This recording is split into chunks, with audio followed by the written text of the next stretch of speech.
요즘 따라 그런 생각이 자주 들어요. 이 사람과 함께라면 앞으로의 삶이 조금은 덜 외롭지 않을까? 같이 밥을 먹고, 같은 방향으로 산책하고, 아침에 눈을 떴을 때 누군가가 옆에 있다는 것.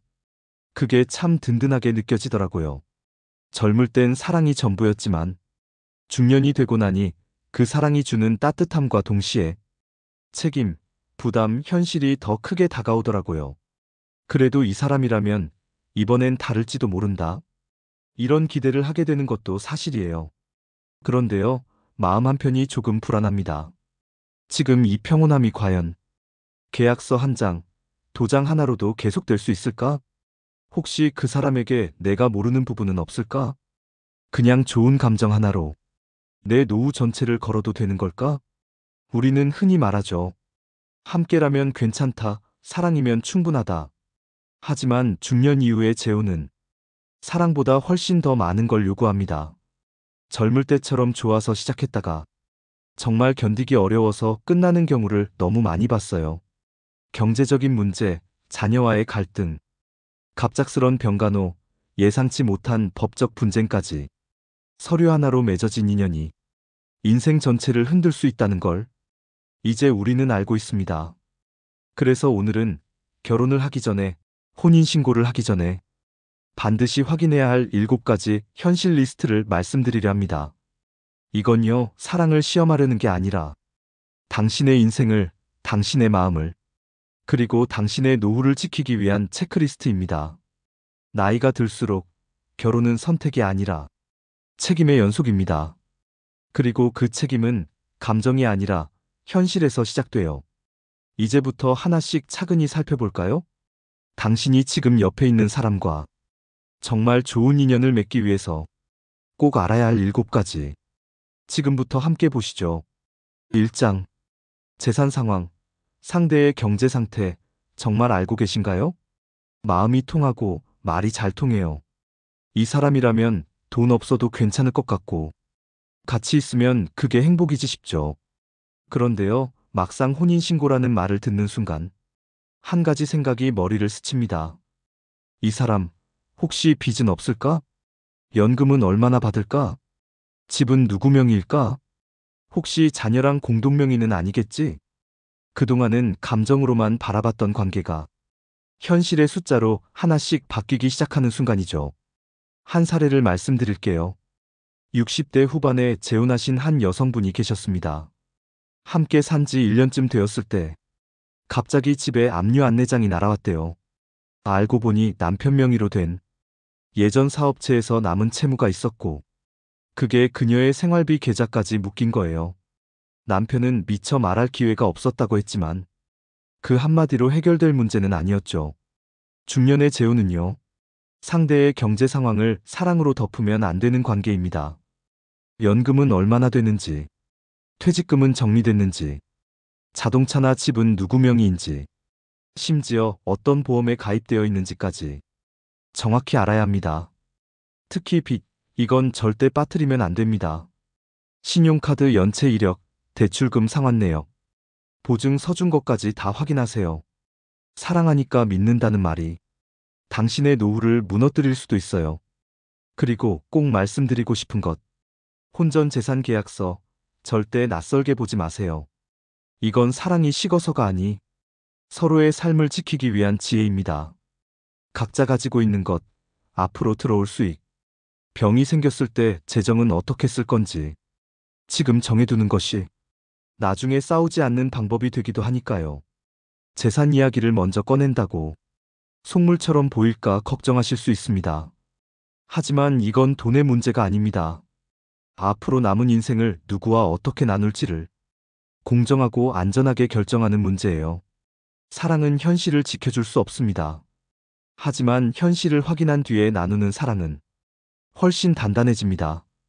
그래서 묻는 겁니다. 지금 그 사람의 재정 상태를 정확히 알고 계신가요? 2장. 가족관계. 그 사람의 가족은 당신의 삶에 어떻게 연결될까? 사람은요, 사랑에 빠지면 상대만 보입니다. 지금 내 옆에 있는 이 사람. 말도 잘 통하고, 성격도 맞고, 함께 있는 게 참 편해요. 혼자 지내던 시간보다 훨씬 웃는 날이 많아졌고, 마음속 깊은 허전함도 조금은 채워진 것 같아요. 그래서 자연스레 이런 생각이 듭니다. 이 사람이라면 같이 살아도 되겠다. 이제 혼자는 그만하고 싶다. 하지만요, 우리가 잊고 있는 게 있어요. 결혼은 단 둘만의 계약이 아닙니다. 그 사람의 삶 전체, 특히 가족 관계까지 함께 끌어안는 결정이에요. 한 여성분의 이야기를 들은 적 있어요. 재혼한 지 6개월 만에 상대방 아들이 갑자기 찾아와서 우리 아버지 일에 너무 깊이 관여하지 마세요라고 말하더래요. 같이 살고 아플 땐 간병까지 하던 그녀는 그 한마디에 무너졌다고 했습니다. 자신은 가족이라 생각했는데 상대 자녀에게는 낯선 사람일 뿐이었던 거죠. 그렇습니다. 우리가 아무리 마음을 다해도 상대방 자녀의 입장에선 당신은 결코 친엄마도 친아빠도 아니에요. 그 감정과 위치를 인정하지 않으면 매번 상처받고 오해가 쌓입니다. 특히 중년 이후의 재혼은요. 상대방 자녀가 이미 성인이거나 자신의 가족을 이룬 경우가 많아요. 그러면 갈등은 더 조용히, 더 깊게 생깁니다. 연락이 뜸하다가 갑자기 상속 얘기가 나오거나 돌봄 문제가 생겼을 때 우리는 가족인데 왜 당신이 결정해요? 이런 말을 듣게 될 수도 있어요. 전 배우자 문제도 중요합니다. 법적으로는 끝났어도 경제적으로, 감정적으로 완전히 정리되지 않은 경우도 많아요. 공동명의로 남아있는 부동산, 지속적인 양육비, 명절마다 안부를 주고받는 사이, 그런 관계들 속에 당신이 어떻게 들어갈 수 있을까요? 가족이 된다는 건 법적으로만 엮이는 일이 아닙니다. 감정, 신뢰, 시간, 그리고 거리감까지 모두를 조율해야만 가능한 일입니다. 그리고 한 가지 더. 결혼을 하면 그 사람의 부모님, 형제자매, 심지어는 손주와의 관계까지도 당신에게 영향을 미칠 수 있습니다.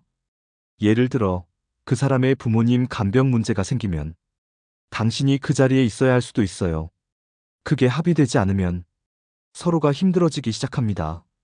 결국 가장 중요한 건 그 사람의 가족과 당신 삶의 경계를 어떻게 설정할 것인가입니다. 가까이 하면서도 휘둘리지 않는 거리. 억지로 가족이 되려 하기보단 서로 불편하지 않을 최소한의 존중선. 그게 지혜로운 재혼의 출발점이에요.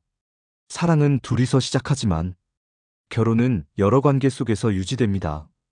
그리고 그 관계들이 때로는 사랑보다 더 강하게 당신 삶을 흔들 수 있어요. 그래서 지금 묻는 겁니다. 그 사람의 가족, 정말 나와 어떤 관계로 이어질지 충분히 이야기 나누셨나요? 3장. 간병 책임, 아플 때에 대한 합의는 되어 있나요? 살다 보면 몸이 아플 수도 있고 마음이 무너질 수도 있습니다. 특히 중년 이후의 삶은 젊었을 때처럼 병원 한 번 가면 괜찮아지겠지 하는 문제가 아니죠. 혈압, 당뇨, 관절염, 심장질환, 치매. 우리의 몸은 이미 시간을 견디는 중입니다. 그런데 그런 상황이 닥쳤을 때 그 사람은 과연 당신을 책임져 줄 수 있을까요? 아니면 그 사람의 병을 당신이 책임지게 되는 건 아닐까요? 재혼을 한 지 1년 남짓 됐다는 한 여성분이 계셨어요. 남편이 함께 살자고 했고 마음이 맞는 사람이라 혼인신고도 했죠. 그런데 갑자기 뇌졸중이 왔습니다. 응급실, 입원, 재활치료. 그 모든 과정을 본인이 혼자 감당했대요. 간병 휴직도 썼고 생활비도 다 본인이 부담했죠. 문제는 그 남편의 자녀들은 단 한 번도 얼굴을 비추지 않았다는 겁니다. 그건 당신 몫이잖아요. 우리가 왜 관여해야 하죠? 이렇게 말했답니다. 간병은요, 단순히 누가 도와줄까의 문제가 아닙니다. 내 인생이 통째로 흔들릴 수 있는 정말 중대한 문제예요. 하루 이틀 병간호가 아니라 몇 달, 몇 년이 될 수도 있거든요. 그래서 반드시 먼저 물어보셔야 합니다. 아플 때는 어떻게 할까요? 요양이 필요한 경우 비용은 어떻게 분담할까요? 장기 간병 상황이 되면 가족들 중에 누가 도와줄 수 있나요? 이건 사랑을 시험하는 질문이 아니라 당신의 남은 삶을 설계하는 아주 중요한 대화입니다. 또한 보험 가입 여부도 확인하세요. 건강보험 외에 실비보험, 간병보험, 장기요양보험이 들어있는지, 혹시 없어도 괜찮다고 말한다면 그 괜찮음은 누구 기준인지 꼭 확인하셔야 해요. 그리고 당신 자신도 준비되어 있어야 합니다. 혹시 내가 먼저 아프게 된다면 그 사람은 내 병을 감당할 준비가 되어 있는지, 혹은 그럴 여력은 없다고 선을 긋는 사람인지, 이건 아주 현실적인 문제입니다. 많은 분들이 재혼을 하면서 가장 후회하는 지점이 바로 이 부분이에요. 좋을 때만 생각하고 결혼했는데 막상 병이 찾아오니까 아무도 곁에 없더라는 거죠. 결혼은 평생을 함께하겠다는 약속이 아니라 아플 때 서로의 짐을 나눌 수 있는 용기가 있어야 가능한 일입니다. 그리고 그 용기에는 돈, 시간, 마음, 모든 게 다 포함되어 있죠. 그래서 오늘 다시 묻고 싶습니다. 지금 옆에 있는 그 사람과 혹시 간병이라는 단어를 한 번이라도 꺼내본 적 있으신가요? 사장. 병력 정보, 병력 공개는 신뢰의 기본입니다. 사람은 누구나 아픈 기억이 있습니다. 그게 몸이든 마음이든. 살다 보면 병원 신세를 지기도 하고 수술 한두 번쯤은 다들 겪게 되죠. 그래서 우린 가끔 이렇게 생각합니다. 나도 아팠는데 그 사람도 그럴 수 있지. 건강은 지금 괜찮으니까 됐지 뭐. 그런데요, 지금 괜찮다고 해서 앞으로도 괜찮으란 보장은 없습니다. 특히 중년 이후의 결혼은 건강이라는 말이 단지 상태가 아니라 삶을 유지할 수 있는 조건이 됩니다. 한 사례를 소개할게요. 결혼 전까진 그 사람이 너무 멀쩡했대요. 말도 조리 있고 산책도 자주 하고 큰 병은 없다고 했죠. 하지만 결혼 후 6개월쯤 지났을 때 아침에 말을 더듬기 시작했고 가끔 멍하게 있는 시간이 늘어났어요. 알고 보니 몇 년 전 치매 초기 진단을 받았지만 본인은 괜찮다고 생각해서 굳이 말하지 않았다는 거예요. 그 얘기를 듣는 순간 그분은 이렇게 말했어요. 그 사람이 나쁜 건 아닌데, 나도 내 인생이 있는데 왜 그걸 혼자 감당해야 하는지 모르겠다고. 여기서 중요한 건 병력이 있다고 해서 재혼이 안 된다는 게 아닙니다. 그걸 숨긴다는 게 문제예요. 병력 공유는 신뢰의 문제이고 신뢰는 재혼 생활의 기초입니다. 꼭 확인하셔야 합니다. 과거에 어떤 병이 있었는지, 지금 복용 중인 약은 있는지, 정신건강 관련 치료 이력은 없는지, 유전적 질환이나 만성질환이 있는지, 그리고 무엇보다 그 사람이 내 몸은 내가 책임진다는 태도를 가지고 있는지, 아니면 이미 누군가의 도움이 전제된 상태인지 살펴보셔야 해요. 또한 보험 가입 여부, 예를 들어 실비보험, 암보험, 치매보험, 이런 것도 확인해 보세요. 보험이 없는 상태에서 큰 병이 오면 상대의 병은 곧 당신의 경제 파탄으로 연결될 수도 있으니까요. 혹시 이런 말 들어보셨나요? 사랑은 눈을 감지만 신뢰는 눈을 뜨고 봐야 한다. 병력 공개는 바로 그 신뢰를 위한 첫 번째 관문입니다. 사랑한다면 말해야 하고 사랑받고 싶다면 알아야 합니다. 아픈 것 숨긴다고 사라지지 않습니다. 오히려 그 아픔을 감당해야 하는 사람이 왜 나만 몰랐냐며 상처받게 되죠. 지금 그 사람, 혹시 당신에게 모든 건강 상태를 다 이야기했나요? 혹은 당신은 그 사람에게 나의 몸과 마음 상태를 솔직히 말하셨나요? 결혼은 함께 늙어가는 일입니다. 그 늙음 속에 찾아올 아픔까지 정직하게 마주볼 수 있어야 진짜 인연이라고 말할 수 있는 거 아닐까요? 5장. 법적 이슈, 이혼 경력, 전과 여부, 법적 분쟁 위험. 우리는 보통 사람을 겉모습과 태도로 판단합니다. 이야기가 잘 통하면 성실해 보이면 예전에 어떤 일이 있었든 지금 잘 살면 됐지 하고 넘깁니다. 하지만 결혼은요, 특히 중년 이후의 재혼은 지금까지 살아온 삶의 궤적이 곧 내 미래가 될 수 있는 일입니다. 혹시 그 사람의 이혼 사유 자세히 들어보셨나요? 그냥 안 맞아서 헤어졌어요 라는 말 한마디로 넘겨들은 건 아니신가요? 물론 이혼 자체는 죄가 아닙니다. 하지만 이혼을 몇 번 했는지, 왜 이혼하게 되었는지, 자녀 문제나 재산 분쟁은 없었는지, 이건 곧 당신의 결혼 생활에 반복될 수 있는 시나리오가 될 수 있어요. 한 사례가 있습니다. 60대 남성과 재혼한 여성분이 있었어요. 남성은 전처가 너무 무책임해서 이혼했다고 말했죠. 하지만 알고 보니 전처와의 이혼은 두 번째였고, 첫 번째 이혼 때는 양육비 미지급으로 소송까지 갔던 사람이었습니다. 심지어 자녀가 아버지를 상대로 접근금지 가처분 신청을 낸 이력도 있었죠. 이건 아주 중요한 경고예요. 혼인관계증명서, 가족관계증명서, 주민등록등본. 이 세 가지 서류는 꼭 떼어보셔야 합니다.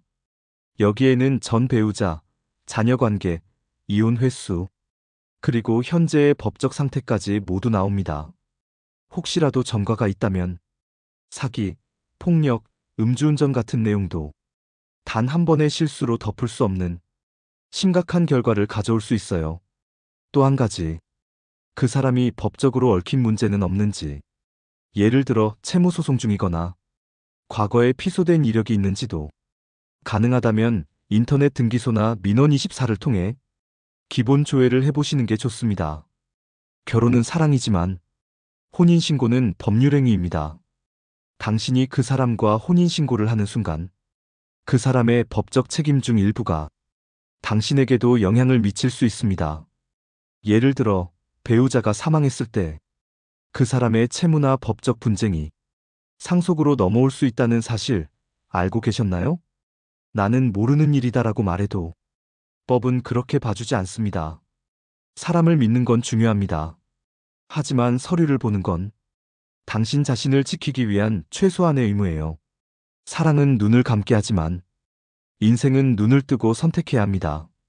지금 그 사람, 당신에게 숨긴 이력은 없는지, 혹은 당신이 너무 묻지 않아서 그냥 말하지 않고 있는 건 아닌지 한 번쯤 다시 생각해 보셔야 할 때입니다. 6장. 현실적 생활계획, 돈, 집, 역할 분담까지 구체적으로 함께 있으면 좋습니다. 밥을 같이 먹고 날씨가 좋으면 산책도 나가고 아무 말 없어도 그냥 옆에 있는 게 위로가 될 때가 있죠. 그래서 우리는 종종 이렇게 생각해.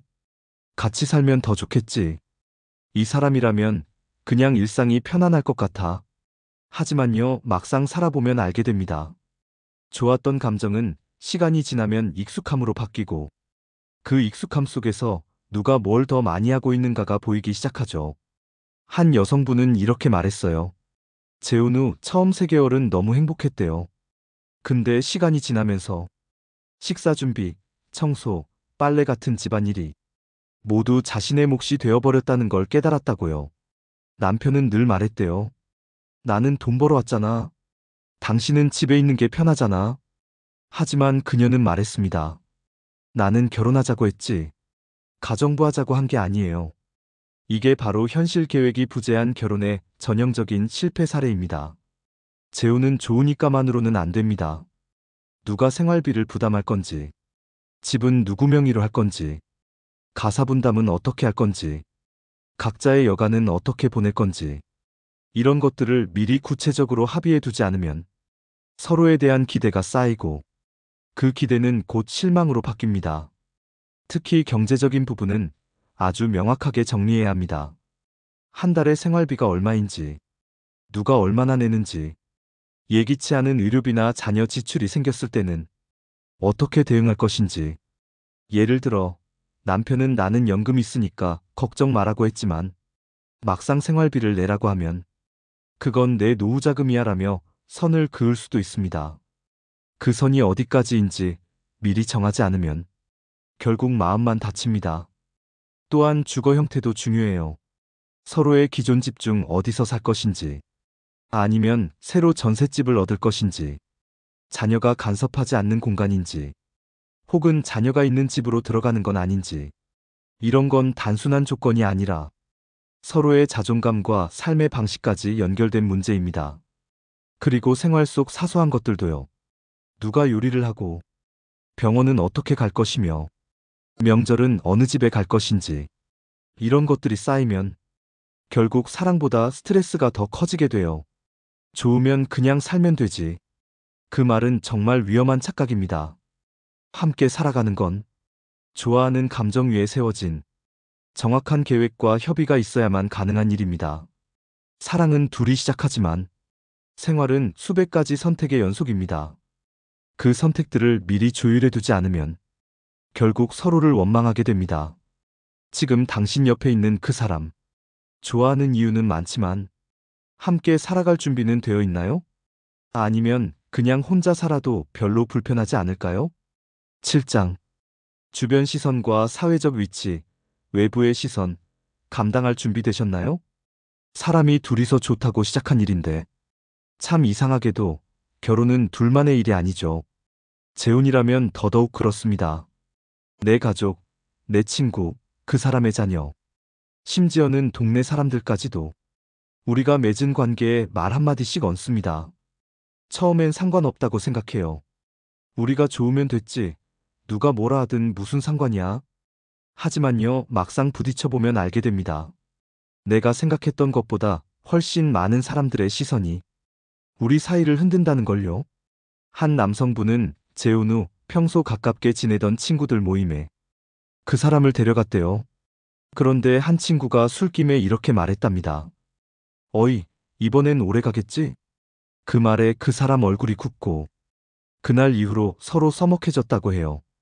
우리는 의식하든 안 하든 한번 결혼에 실패한 사람이라는 눈으로 스스로를 바라보기도 합니다. 내가 다시 누군가의 가족이 되어도 되나? 자녀들이 뭐라고 생각할까? 주변 사람들한테 뭐라 설명하지? 이런 생각들이 스며들면서 자꾸 숨고 싶어져요. 축하받아야 할 재혼인데 왠지 모르게 작게 조용히 하고 싶은 마음이 들죠. 그리고 명절, 경조사 같은 사회적 역할이 들어올 때는 더 복잡해집니다. 전 배우자 쪽 가족과 연락은 끊겼는지, 자녀가 이미 결혼했을 경우 그 자녀의 가족들과는 어떤 관계를 맺을 건지, 심지어는 동네에서 누구랑 살게 됐다더라는 말이 당신의 관계를 조심스럽게 만들기도 하죠. 중년의 재혼은 자신의 사회적 위치를 정확히 이해하고 그 안에서 감당할 수 있는 역할과 책임을 조율할 줄 알아야 해요. 마지막으로 묻고 싶습니다. 지금 그 사람과 함께하는 삶, 당신은 떳떳하게 말할 준비가 되어 있으신가요? 아니면 아직도 누군가의 눈치를 보며 당신의 감정을 조심스럽게 감추고 있진 않으신가요? 오늘 우리는 사랑만으로는 결코 충분하지 않은 현실들을 함께 들여다봤습니다. 좋아서 결혼했는데 왜 이렇게 힘들까? 다시 혼자가 되는 게 더 낫지 않을까? 이런 말들이 실제로 얼마나 많은 재혼 부부들의 입에서 흘러나오는지 아마 알고 계실 겁니다. 사랑은 분명히 소중합니다. 하지만 중년 이후의 사랑은 젊을 때와는 다른 성격을 갖고 있어요. 그땐 감정만으로 뛰어들 수 있었지만 이제는 경험이 있고 잃어본 게 있고 무너져 본 기억이 있기에 감정보다 앞서 생각하고 느낌보다 앞서 따져보게 되는 거죠. 혹시 누군가는 이렇게 생각하실지도 모릅니다. 사랑의 계산기를 들이대야 하냐고. 하지만 저는 이렇게 말씀드리고 싶어요. 그 계산이 없으면 그 사랑은 금방 지칩니다. 내가 감당할 수 없는 책임까지 무작정 짊어지고 시작한 관계는 결국 애정이 아니라 부담으로 남거든요. 그래서 오늘 말씀드린 재혼 전 확인해야 할 7가지는 당신의 삶을 지키기 위한 방패이자 그 사람과의 관계를 오래 지속할 수 있는 기초입니다. 사랑이란 건 결국 위로가 되고 싶은 마음이잖아요. 내가 아플 때 그 사람이 나를 안아줄 수 있고 그 사람이 무너질 때 내가 손 내밀 수 있다면 그게 바로 좋은 인연 아닐까요? 하지만 손을 잡기 전에 서로가 서 있는 땅이 단단한지를 봐야 합니다. 그 땅이 모래 위인지 늪인지 아니면 튼튼한 바닥인지 그 확인 없이 무작정 앞으로만 나아간다면 언젠가는 둘 다 허우적거리게 되죠. 누군가를 다시 믿고 다시 함께 살아가기로 결심하는 일은 사실 쉬운 일이 아닙니다. 그 용기만으로도 충분히 존경받아 마땅한 선택이에요. 다만 그 용기가 후회로 바뀌지 않게 하려면, 감정의 불씨만 꺼트리지 않게 하려면 지금 잠깐 멈춰서서 현실이라는 거울을 꼭 들여다봐야 합니다. 지금 이 선택이 나에게 어떤 의미인지, 이 사람이 나의 미래에 어떤 영향을 줄 사람인지, 내가 정말 원하는 관계의 모습은 무엇인지, 이 세 가지 질문에 당신 스스로 솔직하게 답할 수 있다면 당신은 이미 지혜로운 결혼을 준비하고 있는 겁니다.